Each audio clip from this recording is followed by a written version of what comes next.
A single mother spent her last dollar on a scratch ticket inside a convenience store. The billionaire standing right behind her watched her win $250,000. Then he said two words that changed everything. "That's mine." He didn't want the money. He didn't want the ticket. He didn't even know she existed 5 minutes ago. But those two words set off a chain of events that would expose a truth about both of them. One that neither poverty nor wealth could have prepared them to face. 32-year-old Keisha Morgan opened her eyes at 4:47 in the morning, not because an alarm woke her, because her body had learned that sleep was a luxury she could only afford in fragments. 4 hours here, 3 hours there. Never enough. Always interrupted by the math running on a loop inside her skull. Rent. $14.50 a month for a studio apartment in Dorchester that smelled like old radiator dust and the neighbors' cigarettes through the walls. Childcare. $860 a month for Zuri's spot at Tiny Steps Learning Center on Blue Hill Avenue. Utilities. Phone bill. Bus pass. The numbers never stopped. She sat up slowly. Her shoulders ached from scrubbing hotel bathroom floors 6 hours the day before. Her hands were cracked along the knuckles, red and raw from industrial cleaning chemicals that the hotel provided in bulk, but never paired with decent gloves. Her eyes burned from the kind of tired that doesn't go away with sleep, because it lives deeper than muscles. It lives in the bones. Keisha worked 2 jobs.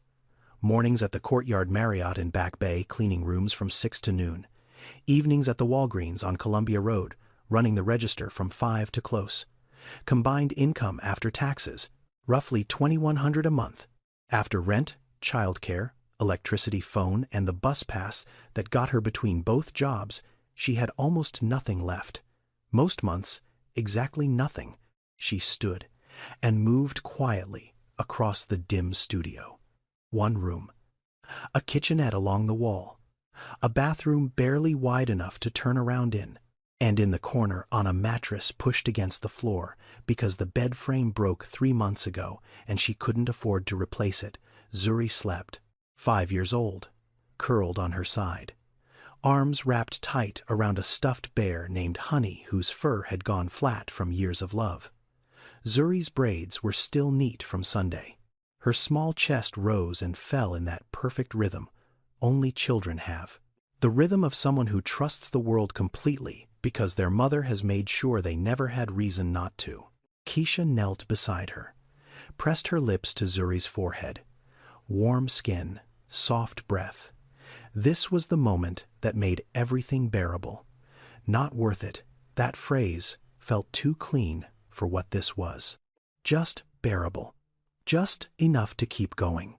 She moved to the kitchen, opened the cabinet. 1 banana, 2 slices of bread. She arranged them on a paper plate with a small cup of water and left them on the counter where Zuri would find them when she woke up. Keisha wouldn't eat this morning. She hadn't eaten breakfast in 11 days. But Zuri would never know that. She grabbed her wallet from the shelf by the door, opened it, counted what was inside even though she already knew. $1 bill, 1 nickel, 2 pennies, $1.07. Payday was tomorrow, Friday, 27 hours away. 1 more day to survive on nothing. Her phone buzzed on the counter. She picked it up. A text message from Tiny Steps Learning Center. The words hit her like cold water. Reminder: your account is past due. Balance owed $340. If payment is not received within 7 days, we will be unable to hold Zuri's enrollment spot. Keisha stared at the screen. Her jaw tightened, her throat closed, because she understood what this message actually said beneath the polite language. No childcare means no work. No work means no rent. No rent means no home. The spiral didn't need to be explained to her. She'd been circling the drain for 14 months. This was just the water pulling harder. She put the phone in her pocket, zipped her jacket, looked back at Zuri one more time, sleeping, safe, unaware that her mother was holding their entire world together with hands that were literally cracking open. Keisha locked the door behind her and walked into the dark. Keisha Morgan was not born into this. That's the part people never see when they look at someone struggling. They see the present tense, the cleaning uniform, the cracked hands. the exhaustion carved into every line of the face. They don't see the before. 3 years ago, Keisha had a career. A real one. She was a certified medical assistant at a private clinic in Roxbury. $12 above minimum wage. Health benefits. A predictable schedule. She wore scrubs that fit and sneakers that weren't falling apart. She had a savings account with $4,000 in it. Not a fortune, but a floor. Something to stand on if the ground ever shifted. Then the ground didn't just shift, it disappeared. Her boyfriend Darnell left when she was 7 months pregnant. No warning, no argument. Just a note on the kitchen counter and an empty closet where his clothes used to be. 3 sentences. I can't do this. I'm not ready. Don't call me. She didn't call him. She didn't have time. She had a baby coming, and a lease she now carried alone. Zuri arrived 3 weeks early. The delivery was complicated. Postpartum hemorrhaging kept Keisha in the hospital for 6 days. Recovery took 4 months. 4 months she couldn't work. 4 months without a paycheck. The clinic replaced her after 8 weeks. They called it restructuring. She called it what it was. She was gone and the world kept spinning without her. The savings lasted 6 months. Then the math caught up the way it always does. In America, nearly 1 in 4 single mothers live below the poverty line. The average cost of childcare in Massachusetts exceeds $16,000 per year. More than in-state college tuition. For women like Keisha, the math of survival doesn't add up. It was never designed to. She applied to 9 clinics after recovering. 3 interviews. 0 callbacks. The gap in her resume. The lack of reliable childcare to guarantee full-time availability. The invisible stamp that poverty puts on a person before they even open their mouth. Employers smelled instability the way animals smell fear, and they responded the same way, by keeping their distance. So Keisha took what she could get. A cleaning job at the Marriott, a cashier shift at Walgreens. 2 jobs that paid less combined than her single position at the clinic. 2 jobs that required twice the hours and left her with none of the dignity she used to carry without thinking about it. But she never stopped. That was the thing about Keisha that numbers on a page couldn't capture. She didn't have the luxury of bitterness. Bitterness required energy she couldn't afford, so she replaced it with motion. With routine, with the mechanical discipline of a woman who had decided that falling apart was simply not an option available to her. She had never asked anyone for money. She had never missed a single shift at either job. She had never let Zuri see her cry. Not once. Not in 14 months of watching everything she'd built dissolve like salt in rain. She just kept moving. Kept cleaning rooms. Kept scanning barcodes. Kept making 1 banana and 2 slices of bread look like a real breakfast on a paper plate. Kept pretending the floor beneath her wasn't made of glass. The Quick Mart on Newbury Street sat wedged between a dry cleaner and a nail salon at the corner, where the neighborhood shifted from polished to practical. Neon beer signs buzzed in the front window. The overhead lights hummed that flat fluorescent hum that makes everything look slightly worse than it is. A rotating hot dog grill near the counter turned the same 4 hot dogs it had been turning since morning. The smell of old coffee mixed with floor cleaner and the faint sweetness of lottery ticket ink. Keisha pushed through the glass door at 12:19 in the afternoon. Her shift at the Marriott had ended 12 minutes ago. She had 4 hours and 41 minutes before her shift at Walgreens started. In between, she needed to pick up Zuri from childcare, feed her something, drop her with the neighbor who watched her for free on Thursday evenings in exchange for Keisha doing her laundry on Sundays. A system built entirely on favors and fragile trust. But first, water. She was dehydrated from 6 hours of scrubbing without a break. Her throat felt like sandpaper. She walked to the cooler at the back and pulled out a bottle of water. 99 cents. She could afford exactly this. She carried it to the counter. That's when she saw them.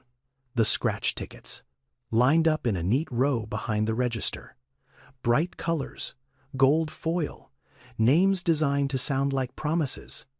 Lucky stars, cash blast, $1 million fortune, each one $1. each one a door to a different life. Or more accurately, each one a lie wrapped in hope and sold for the price of a bottle of water. Keisha knew better. She'd heard it before. Lottery is a tax on the poor. She'd read it in a waiting room magazine once, nodded along, agreed with it intellectually. She was not a gambler. She was not irrational. She was a woman with a medical assistant certification and a 4.0 GPA from her training program who had done everything right and still ended up holding 99 cents in a convenience store, trying to decide if she deserved to drink water today. Economists call it the lottery paradox. The poorer you are, the higher percentage of your income you spend on lottery tickets. Not because the poor are foolish, because when every rational option has failed, irrational hope becomes the only door left unlocked.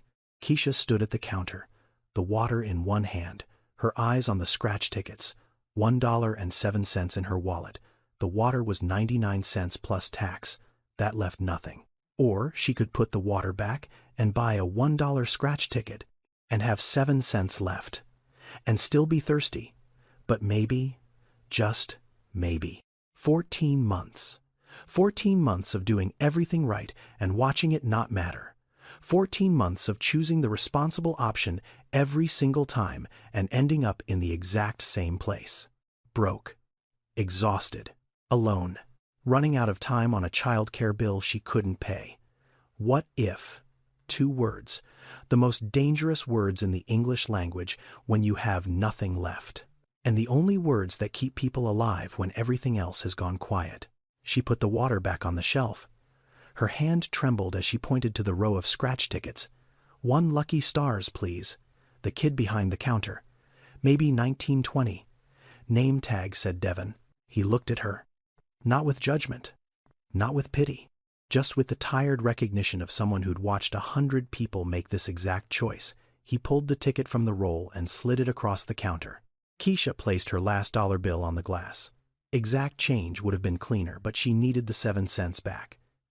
Devon rang it up, handed her the ticket and a nickel and 2 pennies in change. Outside the store window, a black Bentley Continental pulled into the parking space closest to the entrance. The engine went silent. A door opened. A man's shoe-polished leather hand-stitched sole touched the pavement, but Keisha didn't see any of that. She was already walking to the far corner of the store, near the napkin dispenser and the ATM that charged a $3 fee. She held the ticket flat against the counter ledge. Her fingers shook.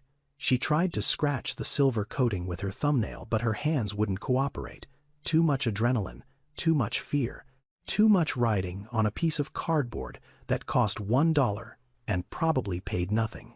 She found a penny in her pocket, pressed it against the first panel, and began to scratch. 45-year-old Jamal Williams had not set foot inside a convenience store in over 3 years. His assistant handled coffee, his driver handled gas, his executive chef handled meals. The small transactions of ordinary life had been quietly removed from his daily experience, like furniture from a room he no longer visited. Williams Capital Group, a real estate investment empire valued at $4.2 billion. 37 commercial properties across the eastern seaboard, 2,000 employees. A corner office on the 42nd floor of a tower in the financial district with views that stretched from Boston Harbor to the Blue Hills on a clear day. Jamal built all of it from nothing. That was the part the business magazines loved to print. Self-made, up from poverty, the American dream in a tailored suit. And it was true, every word.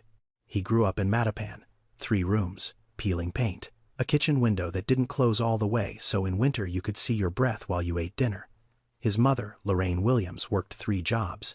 Housekeeping at a hospital before dawn, cashier at a grocery store during the day, cleaning offices downtown at night. She left the house before Jamal woke up and came home after he was supposed to be asleep. But he was never asleep. He'd sit at the kitchen table doing homework under the one light that worked, waiting to hear her key in the lock, waiting to know she made it home safe. That was his childhood. Not baseball, not video games, just a boy at a table listening for a key. Lorraine died when Jamal was 19, Heart failure. The doctors used clinical language, cardiomyopathy, chronic stress response, but Jamal knew the real diagnosis: exhaustion. She worked herself to death so her children wouldn't have to. The last thing she said to him. He remembered it the way you remember a scar. Not the moment of the cut, but the shape it left behind. Don't you ever forget where you started, baby? The moment you forget, you become everything we survived. He hadn't forgotten, not exactly. The memory was still there. But somewhere in the 26 years between her death and this Thursday afternoon, the memory had shifted from a compass to a photograph. Something he could look at, but no longer follow. He donated millions to charities. He funded scholarships. He wrote checks to shelters every December. But he wrote them from his office. He never visited. He never looked anyone in the eye. He never sat across from someone who reminded him of his mother and actually stayed long enough to feel it. His mother's voice had become background noise, the kind you hear every day until one morning you realize you've stopped listening entirely. Today, he was on Newbury Street for a real estate walkthrough, a commercial block his team was evaluating for redevelopment. Boutique retail, high-end dining, the kind of neighborhood transformation that turned corner stores into craft cocktail bars and priced out everyone who'd lived there for decades. His driver parked the Bentley outside the Quick Mart. Jamal told him he'd be 2 minutes, just a coffee. He straightened his tie, a charcoal Tom Ford suit, $3,200. Cufflinks his late mother would have needed 3 months of paychecks to afford. He pushed through the glass door. The neon hummed. The hot dogs turned. The fluorescent light made everything look slightly worse than it was. And in the far corner of the store, a woman in a wrinkled cleaning uniform was scratching a lottery ticket with a penny. Her hands were shaking. Jamal didn't notice her. Not yet. He walked to the coffee station and poured himself a medium roast in a paper cup. $6.50 with tax. He carried it to the register, got in line behind the only other customer waiting. He pulled out his phone, opened his calendar. 12:45. Walk through at 1. He had time. Then something made him look up. Not a sound, not a movement, just a shift in the air, the way the room changes when someone stops breathing for a second. He glanced toward the corner. The woman was completely still, the penny frozen in her hand, her eyes locked on the ticket. And something in the way she stood, the rigid stillness of someone afraid to blink, because the world might rearrange itself if they do. It reminded him of something he hadn't thought about in years. His mother, standing at the kitchen counter, holding an envelope, staring at a number, the same stillness, the same disbelief, the same terror of hoping. Jamal's chest tightened. A feeling he hadn't felt in so long he almost didn't recognize it. Not sympathy, not curiosity, recognition. He looked at the woman's shoes, black work sneakers, worn at the heel, the same kind his mother used to wear. The same kind that cost $19 at Payless and lasted 4 months if you were careful. His mother's voice flickered somewhere in the back of his mind. Faint, almost inaudible, like a radio station you've driven too far from but haven't turned off yet. Don't you ever forget where you started. Jamal paid for his coffee. $6.50 for a medium roast in a paper cup. He didn't think about the price. He never thought about prices. That was the distance wealth created, not just from poverty but from the act of counting itself. He stepped away from the register, and that's when the distance between him and the woman in the corner became something he could feel. 4 feet, maybe 5. He stood holding a coffee that cost more than her entire purchase. She stood holding a scratch ticket that cost everything she had. He noticed her shoes first. Black work sneakers, scuffed at the toe, worn flat at the heel where the sole had thinned to almost nothing. He knew those shoes. Not that exact pair, but that exact type. The kind that cost $19 and lasted 4 months. The kind his mother wore every single day until the rubber split and she'd glue them back together with adhesive from the dollar store because new shoes meant one less bag of groceries. Then he noticed her hands, red across the knuckles, cracked along the fingers. The skin between her thumb and forefinger was raw and peeling, chemical burns. The kind you get from industrial cleaning solutions when nobody gives you proper gloves. Then he noticed the way she held the ticket, both hands, pressed flat against the counter ledge like a prayer she was ashamed of making. There was something sacred and something broken in the way her fingers gripped that tiny piece of cardboard, like it was the last match in a dark room. Jamal didn't move. He stood by the coffee station with his cup growing warm against his palm and watched. Not the way you watch a stranger in passing, not the polite glance that costs nothing and means less. He watched the way you watch something that wakes up a part of you that's been sleeping for too long. For the first time in years, Jamal Williams actually looked at another human being. Not through the windshield of a Bentley, not across a conference table, not on a screen in a quarterly report about demographics and market opportunity. He looked at her the way his mother used to look at people, like they mattered simply because they were there. Keisha didn't know anyone was watching. She didn't know a man worth $4.2 billion was standing close enough to hear her breathe. She picked up a penny from the small dish beside the register, the one that said, "Take a penny, leave a penny." She pressed it against the first silver panel on the Lucky Stars ticket. The sound of copper scraping against coated cardboard filled the quiet store. A small sound, the kind of sound that disappears into the noise of any normal day. But in that moment it was the loudest thing in the room. Scratch, pause, scratch, pause. Keisha's breathing shortened, her jaw tightened. The penny moved to the second panel, then the third. The first number appeared, then the second. Then Keisha's hands stopped shaking. They went completely still. She stared at the ticket. The penny slipped from her fingers and clinked against the counter ledge before rolling to the floor. She didn't pick it up. She didn't move. She didn't blink. The third panel was already scratched. 3 matching symbols. 3 gold stars aligned in a perfect row. Below them, printed in small black ink that her eyes had to adjust to read clearly, was a number. $250,000. Keisha read it once. Then again. Then a third time. Her lips moved silently, forming each digit like a word in a language she'd forgotten. $250,000. Her hands started trembling again. But this was different from before. Before, her hands shook from fear, from the weight of choosing between water and hope. Now they shook from something she hadn't felt in so long her body didn't know how to hold it. Disbelief. Relief. Terror that this wasn't real. Terror that it was. Tears fell before she understood she was crying. They dropped onto the counter, onto the ticket. She wiped them, quickly panicked that moisture might smear the ink, might erase the numbers, might undo whatever impossible thing had just happened.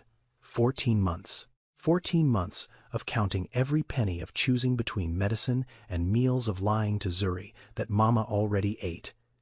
And now this piece of paper, this impossibly thin piece of paper, held a number that could end all of it. Devin behind the counter leaned forward. "You okay, Miss?" Keisha couldn't speak. She lifted the ticket toward him with both hands, the way you'd hold something fragile, something holy. Devin looked at the numbers. His eyes went wide. His mouth opened, but no sound came for a full second. Then he exhaled the words like he'd been holding his breath too. "Oh my God, you won. You actually won." A man near the magazine rack looked over. A woman refilling her soda turned around.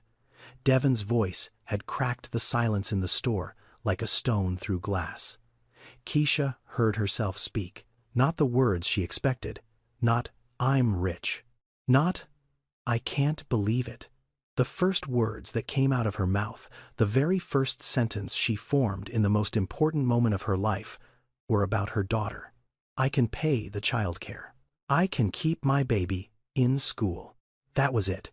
That was what $250,000 meant to Keisha Morgan. Not a new car, not a vacation, not freedom in the abstract, just Zuri, just safety, just one more day where her child didn't have to pay the price for her mother's circumstances. She pressed the ticket against her chest, held it there with both palms, and for the first time in 14 months, she let herself breathe all the way out. The store felt different now, warmer, brighter, like the fluorescent lights had shifted from cold to something almost kind. Devin was smiling. The woman with the soda said, "Congratulations, honey," from across the aisle. The man near the magazines nodded. Small kindnesses from strangers who had witnessed something rare. Genuine luck landing on someone who genuinely needed it. Keisha wiped her face with the back of her hand, steadied herself. She had questions, practical ones. How do you claim a prize this size? Where do you go? What do you bring?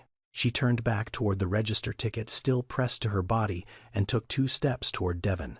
Where do I go to get? I've never done this before. Devon pulled out a pamphlet from under the counter. Massachusetts State Lottery claim instructions. He was pointing at an address on the back when Jamal's phone rang.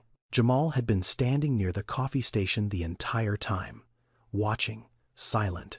The phone vibrated against his thigh, and he answered without thinking. His assistant, Natasha, Mr. Williams. "I need to confirm the walkthrough location. Which property are you at right now?" Jamal glanced through the store's front window. The Quick Mart sign glowed in neon above the entrance. This was one of the locations his company had acquired 3 months earlier. A chain of 14 convenience stores bundled into a commercial real estate package across Greater Boston. He hadn't visited any of them personally. They were line items on a spreadsheet. Revenue projections, square footage calculations. "That's mine," Jamal said into the phone. Casual, matter of fact, the way you'd confirm an address to someone who already knows the answer. The Quick Mart on Newbury. "I'm inside right now." He didn't raise his voice. He didn't look at Keisha. He didn't even know she could hear him. He was answering a question about property ownership from a woman sitting in an office 12 miles away. But Keisha heard 2 words, just 2, and they detonated in her chest like a bomb. "That's mine." She froze. The pamphlet Devon was holding fell from his fingers. Keisha turned slowly. The man behind her, tall, charcoal suit, polished shoes, phone in one hand, coffee in the other, looking right past her as if she wasn't there. "That's mine." Every muscle in her body locked. The ticket was still pressed against her chest. Her fingers curled tighter around it. Instinct. The same instinct that made her wrap her arms around Zuri in the dark when the apartment got too cold and the blankets weren't enough. Protective, primal. The store went silent. Devon's smile vanished. The woman with the soda set her cup down slowly. The man near the magazines lowered his phone. Keisha's voice came out quiet, controlled, shaking at the edges but not breaking. "I bought this ticket. With my money, my last dollar. I stood right here, and you watched me buy it." Jamal blinked. He pulled the phone away from his ear, looked at her, looked at the ticket pressed against her chest, looked at Devon, whose face had gone pale behind the register, looked at the other customers whose expressions had shifted from warmth to suspicion to something harder. "What?" Jamal said. Genuine confusion. Not the rehearsed confusion of a man caught in a lie, but the raw bewilderment of someone who had walked into the middle of a story he didn't know was being told. "You just said it." The man near the magazine stepped closer, arms crossed. 6'3", voice like gravel. "We all heard you. You said that's mine." She was holding her ticket, and you said that's mine. "No, I was on a phone call. I was talking to my assistant about the building. I own this store. The property. I wasn't talking about any ticket. You own this store," Devon repeated slowly. The words hung in the air like smoke. Keisha's eyes narrowed. "You own this store. So you own everything in it, the lottery tickets too." "That's not how it works." Jamal started, but the sentence dissolved before he could finish it because the room wasn't listening to logic. The room was listening to optics. A man in a $3,000 suit, a woman in a cleaning uniform, a winning ticket, and 2 words that landed at exactly the wrong moment. In America, when a man in a $3,000 suit speaks, people listen. When a woman in a cleaning uniform speaks, people decide. The gap between being heard and being judged is often just the fabric on your back. The woman with the soda had her phone out now, filming, holding it sideways, red light blinking. "Somebody should call the police," she said loudly. "This man is trying to take this woman's ticket." "I'm not taking anything," Jamal said. His voice was steady, but something underneath it cracked. He reached for his phone to call Natasha back, to have her confirm the call to prove what he'd actually said. He pressed the power button. Nothing. Black screen. Dead battery. The man near the magazines moved closer, positioned himself between Jamal and the register, between Jamal and Keisha, a wall of denim and righteous anger. "I don't care who you were calling," the man said. "I don't care what you own. She bought that ticket. I watched her scratch it with my own eyes. You want to take something from a woman who looks like she's been through hell just to get here today?" Jamal opened his mouth, closed it. His mother's voice cut through the noise. Not a whisper this time. Not background static. Clear. Present. Urgent. "Don't you ever forget where you started, baby." He looked at Keisha. Really looked. The way he'd looked at her from the coffee station moments ago, but different now. Closer. Sharper. He saw the work shoes worn to nothing. The cracked hands. The uniform with a hotel logo on the chest. The eyes of a woman who had been fighting for so long that even joy came wrapped in fear. He saw his mother, standing in a grocery store checkout line, counting coins from a Ziploc bag, while the cashier sighed. The same rigid spine, the same refusal to look away, the same dignity held together with nothing but will. Somewhere outside a siren grew louder, then stopped. Car doors opened and closed. Footsteps on pavement. 2 Boston police officers pushed through the glass door of the Quick Mart, radios crackling, hands near their belts. "Someone called about a dispute," the first officer said, scanning the room. His eyes moved from Jamal's suit to Keisha's uniform and made a calculation in under 2 seconds. The kind of calculation that happens before the conscious mind even starts. "What's going on here?" The first officer looked at Devin. "You got cameras in here." Devin nodded quickly. "Yes, sir. Right there." He pointed to a small monitor mounted behind the register. "Black and white footage. 4 angles. Timestamp running in the corner." "Pull it up," the officer said. "Last 30 minutes." Devin's fingers moved across the keyboard beneath the counter. The screen flickered. Rewound. The timestamp scrolled backward. 12:19, 12:15, 12:12. He hit play. The footage was grainy, but clear enough. Top-down angle from a camera mounted above the register. You could see the entire store. The coffee station, the counter, the lottery ticket display, the front door. Everyone watched. Keisha, Jamal, the 2 officers. Devin, the tall man with his arms still crossed. The woman who had been filming. All of them staring at a small screen behind a convenience store counter like it was a courtroom exhibit. The footage showed Keisha entering the store at 12:19, walking to the cooler, pulling out a bottle of water, carrying it to the counter, pausing, looking at the scratch tickets, putting the water back, pointing to the Lucky Stars display. Devin pulling a ticket, Keisha placing a single dollar bill on the counter, taking the ticket, walking to the far corner. At 12:22, the front door opened again. Jamal walked in, went straight to the coffee station, poured a cup, carried it to the register, stood in line, 6 feet from Keisha, never once moving toward the lottery display, never once touching the counter where the tickets were kept, never once looking in her direction until after she had already scratched the ticket and stopped moving. Then the moment. 12:29. Jamal's phone pressed to his ear, his mouth moving. 2 words. The camera didn't have audio, but it didn't need it. You could see exactly what happened. His body angled toward the window. His free hand gesturing vaguely at the storefront. His eyes looking through the glass. At the sign outside. Not at Keisha. Not at the ticket. At the building. He was talking about the building. The first officer straightened up, looked at Jamal, looked at Keisha. "Seems pretty clear to me. He was on the phone. Wasn't talking to you, ma'am." The room shifted, not loudly, not dramatically, just a slow, quiet unraveling of everything that had been coiled tight for the past 10 minutes. The tall man uncrossed his arms, took a half step back. The woman with the phone lowered it to her side. Devin exhaled.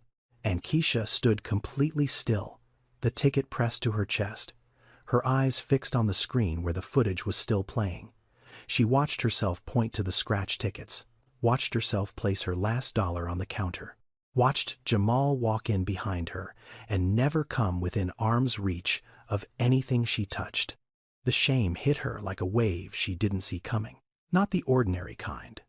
Not the kind that comes from saying something wrong at a party or tripping in public. This was deeper, heavier. The kind of shame that lives in the space between what you did and why you did it. She had accused a man in front of strangers. She had called him a thief with her eyes and her voice and her fear. And he hadn't done anything except stand in the wrong place at the wrong time and say 2 words into a phone. But she knew why she'd done it. That was the worst part. She knew exactly why.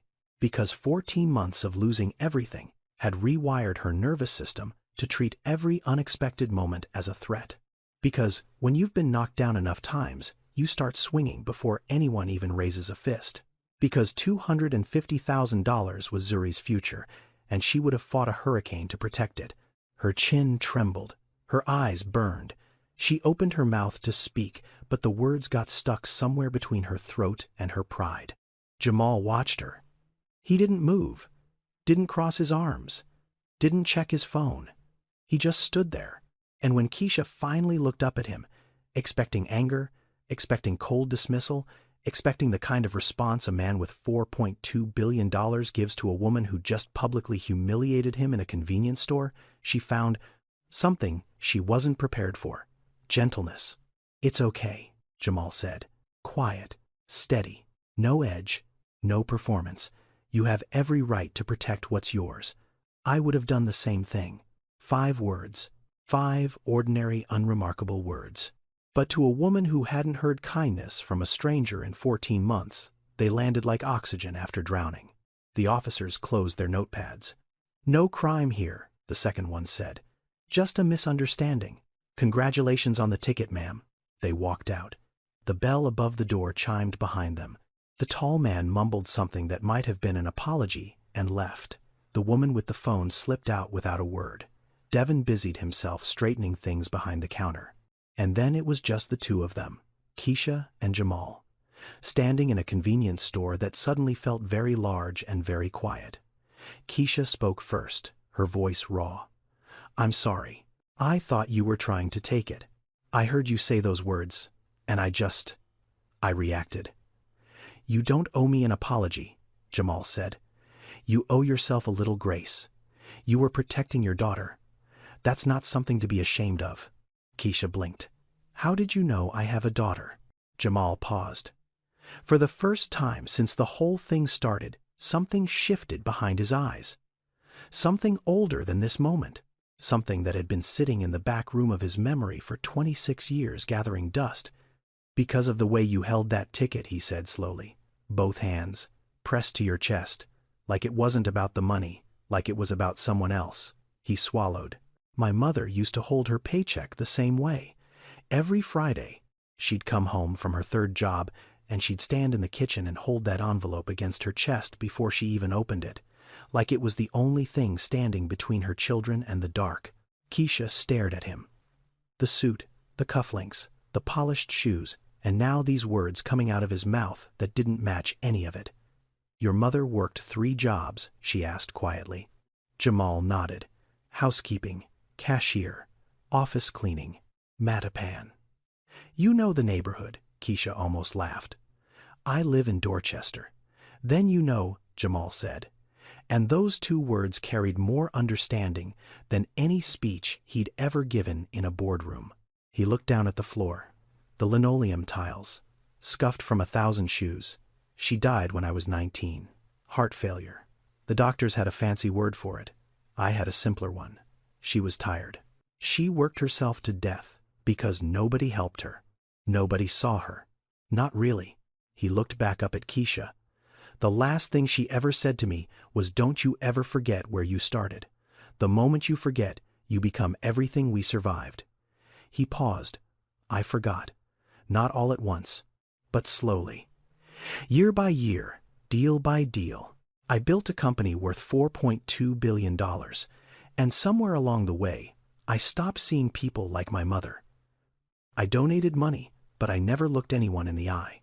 I wrote checks to shelters, but I never walked inside one." His voice dropped. And then I walked into this store to buy a cup of coffee, and I saw you scratch that ticket. And something in the way you stood there reminded me of her so clearly it felt like being punched in the chest. Keisha's eyes were wet. Not from shame anymore, from something else. Recognition. The strange, disorienting experience of being truly seen by someone who has no reason to see you. I own this building, Jamal continued. That's what I was telling my assistant on the phone. That's mine meant this store, this property. Nothing to do with your ticket. That ticket is yours. Your luck, your choice, your future. Keisha looked at the ticket still pressed against her body. Then at Jamal. Then at the empty store around them. Two people who had been strangers 20 minutes ago, who had been adversaries 10 minutes ago, who were now standing in the aftermath of a misunderstanding that had cracked something open in both of them. She didn't know what to say. Neither did he. So they stood there, in the silence, in the fluorescent hum, in the space between two worlds that had collided over 2 words and a $1 scratch ticket. Can I ask you something? Jamal said after a moment that lasted longer than it should have. Keisha nodded. That ticket. Why a scratch ticket? You could have bought water, food, anything practical. Why this? The question landed differently than she expected. Not like judgment, not like curiosity wrapped in condescension. It sounded like someone genuinely trying to understand, like someone who actually wanted to know. Keisha looked at the Lucky Stars logo on the ticket in her hands. Gold foil, bright letters, a $1 promise that had somehow paid off. Because everything practical has been failing me for 14 months, she said. Her voice was steady now. Quiet, but steady. I've done everything right. I worked 2 jobs. I saved every penny I could. I planned. I budgeted. I skipped meals so my daughter could eat. And it still wasn't enough. The bills still came. The notices still piled up. The math still didn't work. She looked up at him. That dollar was my last one. Literally the last dollar I had in the world until tomorrow. And I stood at that counter holding a bottle of water in one hand and looking at those tickets with the other. And I decided. Just once. Just this once. I wanted to bet on something impossible instead of something guaranteed to fall short. Jamal didn't respond immediately. He stood very still. Because her words had reached a place inside him that business meetings and quarterly reports never touched. Not because what she said was new, because it was old, ancient, familiar. His mother. Standing in a gas station on Blue Hill Avenue, zipping open her purse, pulling out the tip money from her cleaning shift. $3 and some change. Buying a scratch ticket with the last of it while 19-year-old Jamal stood behind her thinking, Mama, that's not smart. And Lorraine looking at him with tired eyes and saying the words he'd buried for 2 decades. Sometimes the only prayer left is the kind that costs $1. Researchers call it rational irrationality. When every logical option leads to the same dead end, the human mind doesn't shut down. It pivots. It reaches for the illogical because the logical has already failed. Buying a lottery ticket when you can't afford food isn't foolishness. It's the psychology of survival. It's the last place hope can live when every other room in the house has gone dark. And hope, even irrational hope, is the fuel that gets a person out of bed the next morning. Jamal had built $4.2 billion on rational decisions, calculated risk, data-driven strategy, market analysis, due diligence. But the very first important decision he ever made, the one that started everything, the one that launched the entire trajectory of his life, was irrational. His guidance counselor told him not to bother applying for the scholarship.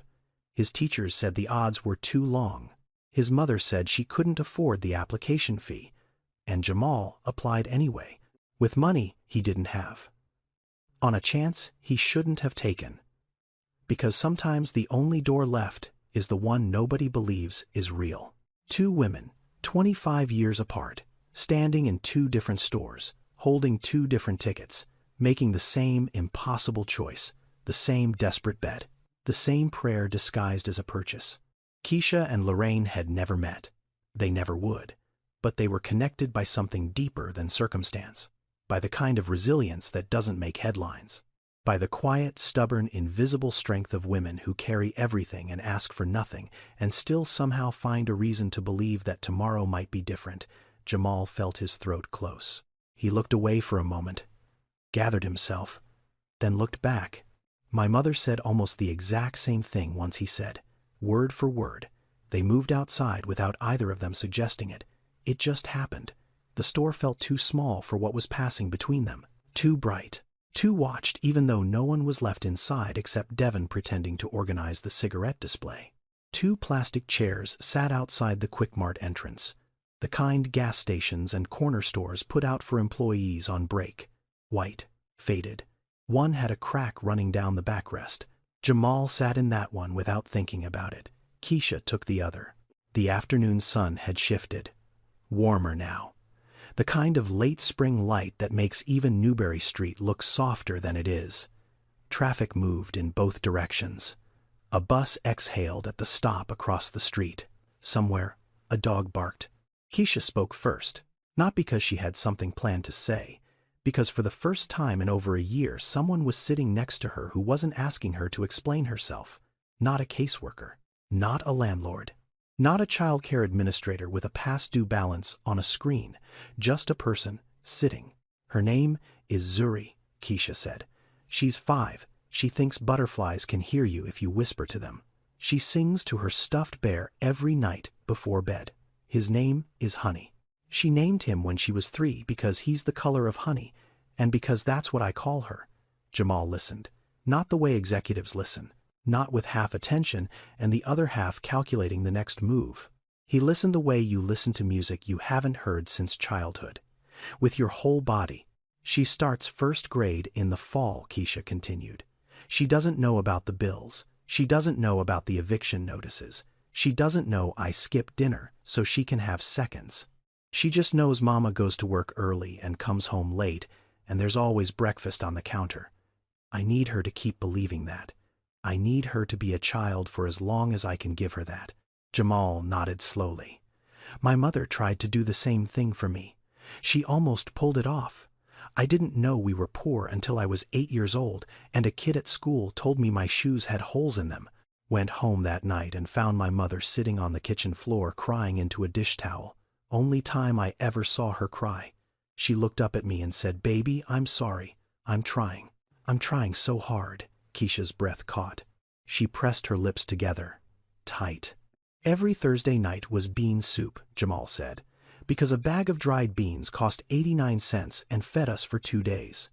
I hated bean soup. I told her that once. I was maybe 10. She didn't say anything. She just kept stirring the pot.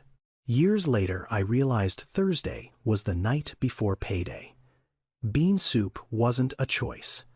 It was all that was left. Keisha wiped her eyes. Banana and 2 slices of bread. What? That's what I leave Zuri for breakfast. Every morning, a banana and 2 slices of bread. It's all I can afford most days. But I put it on a paper plate, and I make it look nice, like it's a real meal, like everything is fine. Jamal looked at her, really looked, and something settled in his chest that had been unsettled for a very long time. Your mother sounds like she was extraordinary, Keisha said quietly. Jamal felt the words land somewhere deep, in the place where Lorraine's voice had been reduced to background noise for 20 years. In the place where he'd stored her memory like furniture in a room he stopped visiting. She was, he said. And I think I just met someone who reminds me of her. If this story is hitting you right now, take a second to subscribe. We tell stories that remind you the world still has good people in it. Now let's see what happens next. Jamal didn't reach for his wallet. He didn't offer to call someone. He didn't do any of the things billionaires do in stories when they decide to save someone. Instead, he asked a question. What did you do before? Before all this, Keisha looked at him. Suspicious. The kind of suspicion that comes from 14 months of learning that every question from a stranger leads to a door that closes. Why does that matter?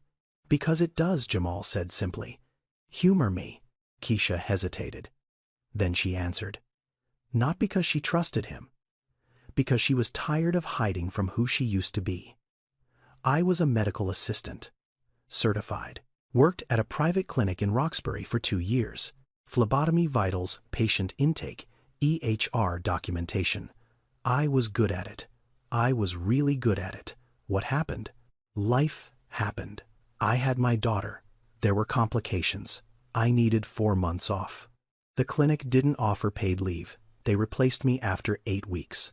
By the time I recovered, my savings were gone. My spot was filled, and every clinic I applied to wanted to know why I had a gap in my resume. She said it without bitterness, just facts, the way you describe weather. Jamal was quiet for a moment. Then he spoke, carefully, like a man choosing each word the way you choose where to place your feet on unstable ground. I don't give handouts, he said. My mother taught me that dignity matters more than dollars, but I invest in people. And you just showed me something in the worst possible circumstances. You make good decisions under pressure. That's the rarest skill in business. Rarer than education, rarer than connections. You can't teach it. Keisha crossed her arms. What exactly are you saying? My company runs a program called Second Start, workforce development for single parents. We partner with community colleges and healthcare systems across the city. 6 months, full certification renewal. Childcare covered during the program. Housing assistance while you're enrolled. At the end, job placement with our partner clinics and hospitals. Many large corporations across America run programs like this. Workforce reentry initiatives designed to address the gap between poverty and employment. They exist because companies discovered something that should have been obvious all along. Talent doesn't disappear when someone falls on hard times. It just gets buried under bills. Keisha didn't jump at it. She stared at Jamal the way she stared at the scratch ticket before she bought it. Weighing, calculating, looking for the trap. What's the catch? The catch is, you show up every day. You do the work. You finish the program. That's it. She looked down at the ticket, still pressed against her body. $250,000. A number that had seemed infinite 20 minutes ago. A number that felt different now. I already have this, she said, lifting the ticket slightly. I don't need your program. Jamal nodded. You're right. You don't need it. But let me ask you something. How long will that money last? A long time. Years.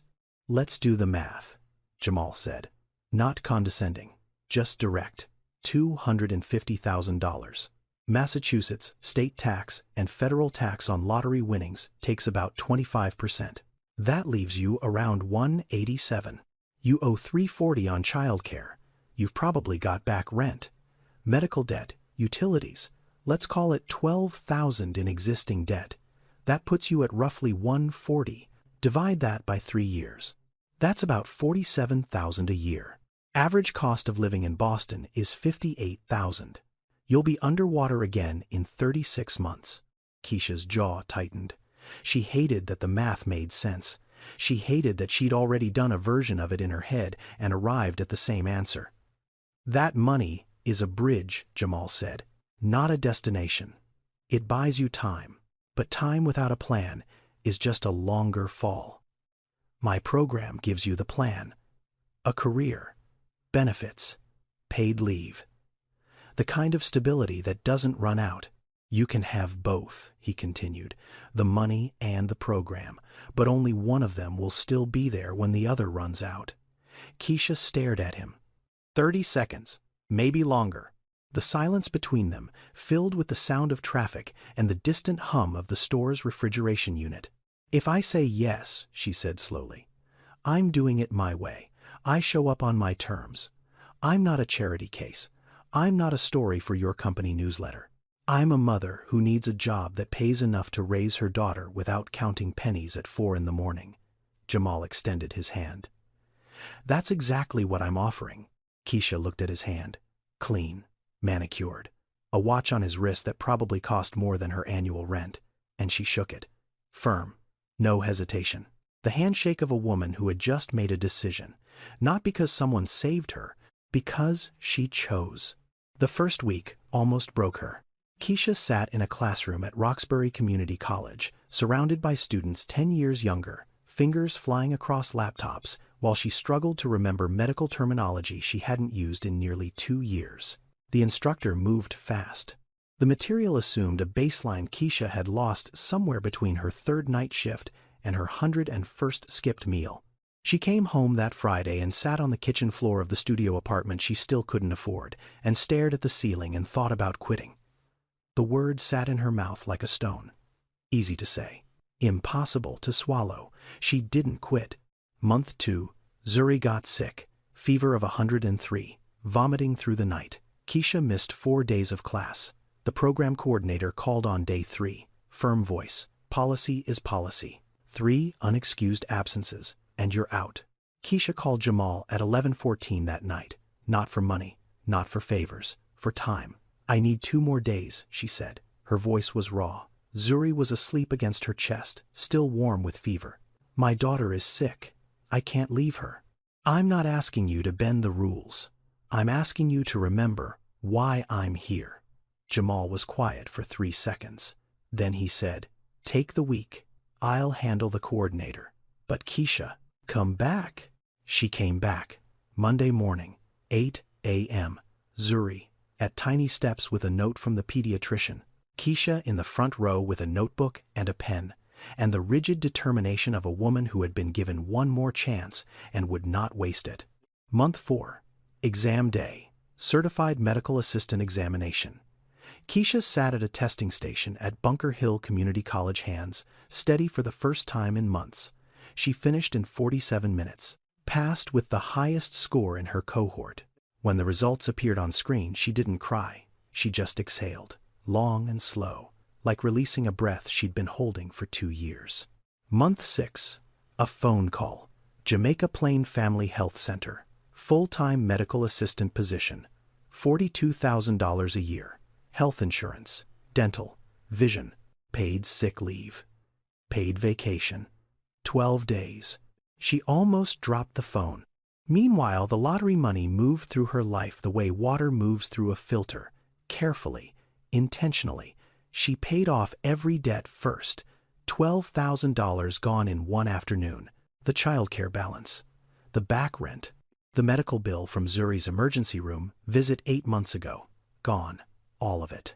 Then the deposit on a 2-bedroom apartment in Hyde Park, $4,200, 3rd floor, clean building, small playground out back.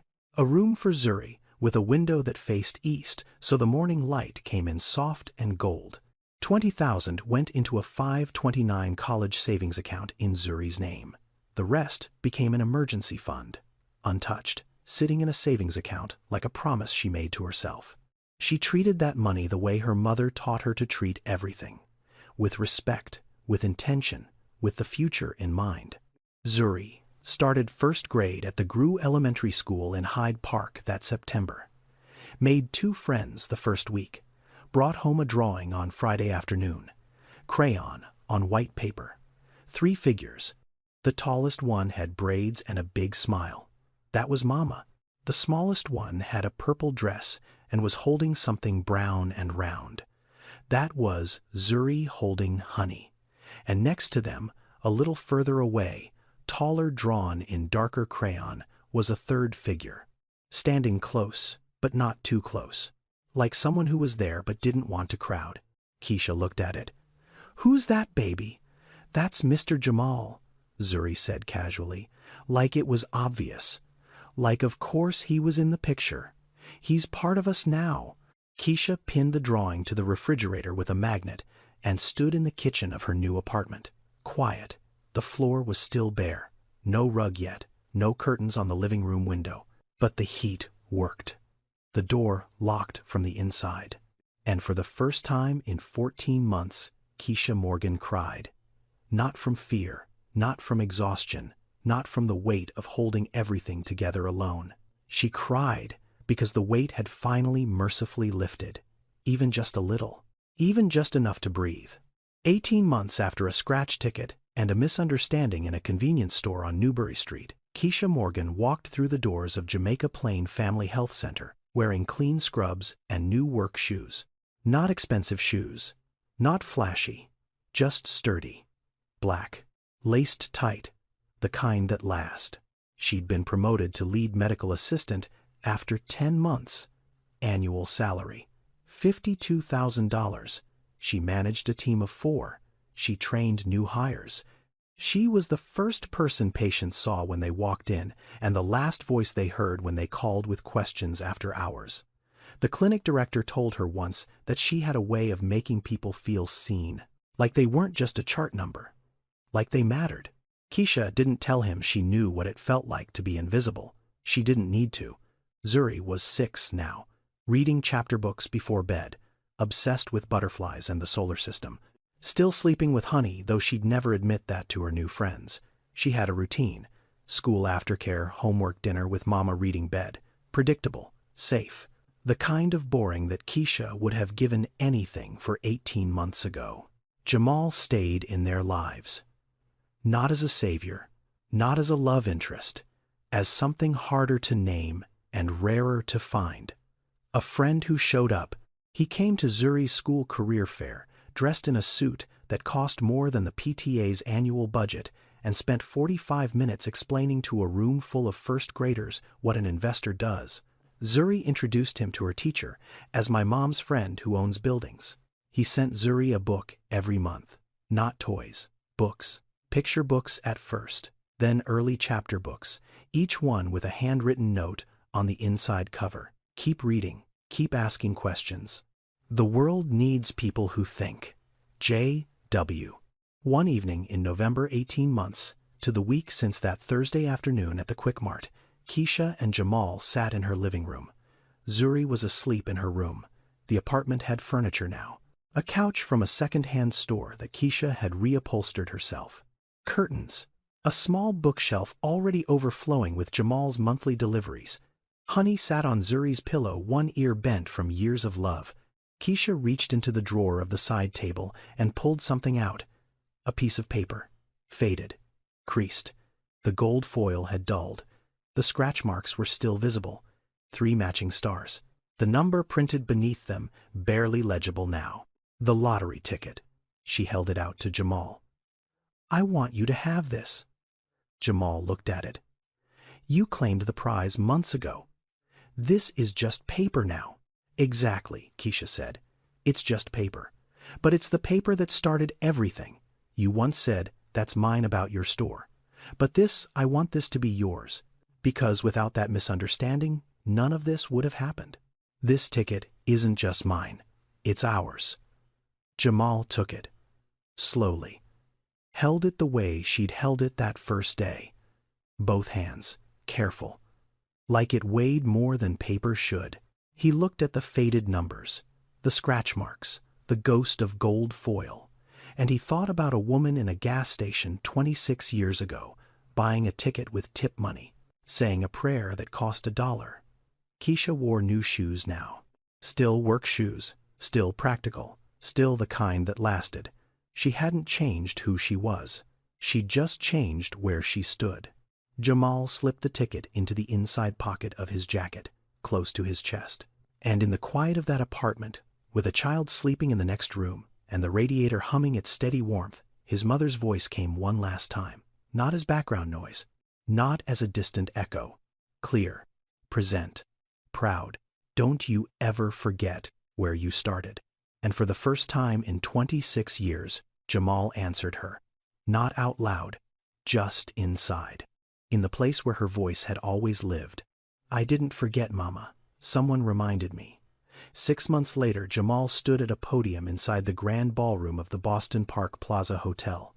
200 people sat before him. Investors, city council members, social workers, journalists, healthcare administrators. And in the second row, wearing scrubs she'd come straight from work in because she didn't have time to change, sat Keisha Morgan. Jamal announced the Lorraine Williams Foundation for Working Parents, named after his mother, funded initially with $12 million from Williams Capital Group, designed to address the exact gaps that had swallowed Keisha and millions of women like her.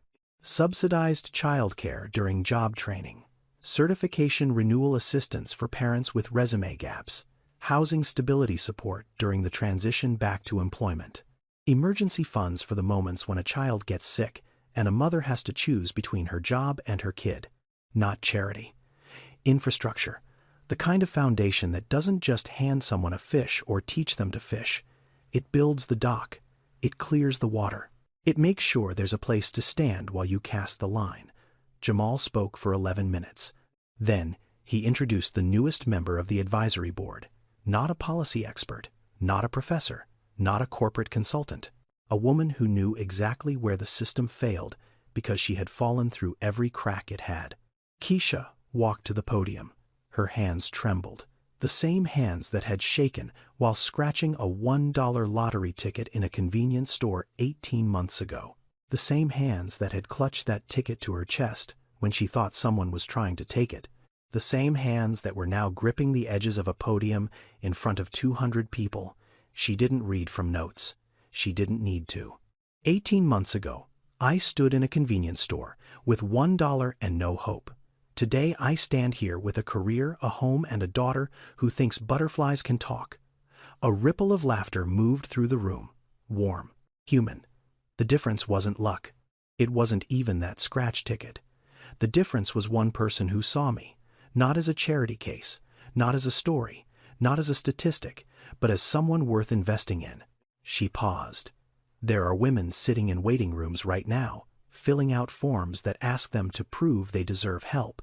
There are mothers choosing between a doctor's visit and a grocery run. There are parents who lost a job because their child had a fever and they didn't have paid leave. These aren't edge cases. This is the system working exactly as it was built, and it was not built for us. This foundation is, and I'm here to make sure it stays that way. The room was silent for a beat. Then it wasn't. Jamal sat in the front row. He didn't clap. He didn't need to. His mother's voice, for the first time in 20 years, wasn't reminding him to remember. It was simply quiet. The way it gets when you've finally done the right thing. 2 years after a $1 scratch ticket and 2 misheard words changed everything. Jamal Williams walked into the Quick Mart on Newbury Street. The bell above the door chimed. The fluorescent lights hummed. The hot dog grill turned its same, slow rotation. Devin was still behind the counter. Older now. A community college textbook open beside the register. He looked up and his face split into a grin. "Hey, you're the guy from the ticket thing." Jamal smiled. "That's me." He poured himself a coffee. $6.50. Walked to the register. Paid. Then he paused. Near the cooler, at the back of the store, a young woman stood, holding a bottle of water. Her eyes kept drifting to the scratch ticket display. She held a crumpled bill in one hand. Her shoes were worn at the heel. Her jacket was zipped to the chin, even though it was warm outside. The posture of someone trying to take up as little space as possible.